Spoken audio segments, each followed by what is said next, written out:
Hello friends, welcome back to another lesson on how to get our students reading, writing, and spelling. We've been working through each of our letters, teaching our students that every letter has a name, A, B, C, and every letter makes a sound, A, B, K. This week, our letter is S, and the S makes the sound S. Before you write the letter S, we want our students to find something around us that begins with S. S says like sun or socks.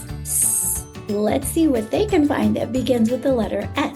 So we're teaching our students how to identify the letter S, the capital S, the lowercase s. I call these twin letters because the capital and the lowercase look the same. One's bigger, one's smaller. We practice the letter sound, S, and we also practice tracing that letter S. So when we trace our letters, I like my younger students to go ahead and trace with their finger first. So we always start at the top on the red dot. They can take their finger and trace over a card, like a flashcard. They can write the letter S in sand. When they're ready to hold a pencil, they can go ahead and grab that pencil, make sure they have that pencil grip down, and then we can trace that letter S. Now let's go in the classroom and let's write that letter S.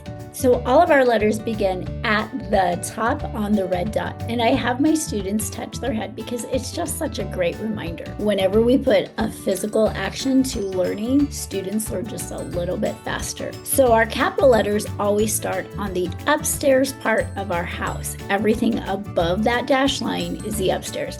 That's where capital letters start.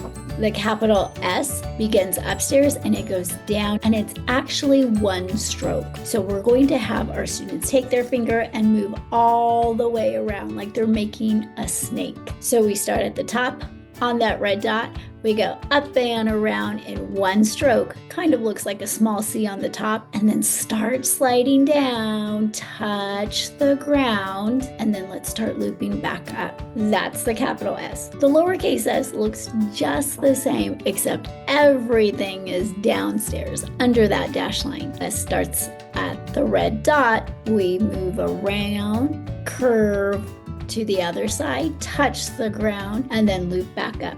There's your small s. So students have a harder time with the curves because curves can be different sizes and they can go up higher and lower in different areas. It's really a great idea to have your student trace the S for as long as possible. Let's try the S with our song.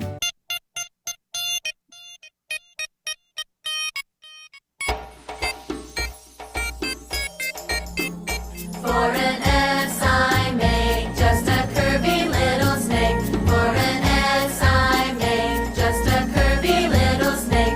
And that snaky makes my knees a little shaky. For an S I make just a curvy little snake.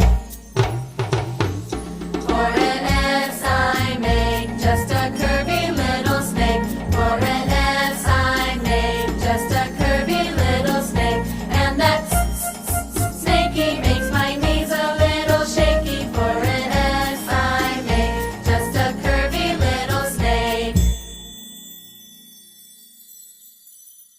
For the S, I make just a curvy little snake. And what does the S say? S. The letter S is one of the first 5 letters that we use to start blending and having our students begin reading those words. S. Great job, everyone. Let's get our students reading, writing, and spelling. I'll see you next time.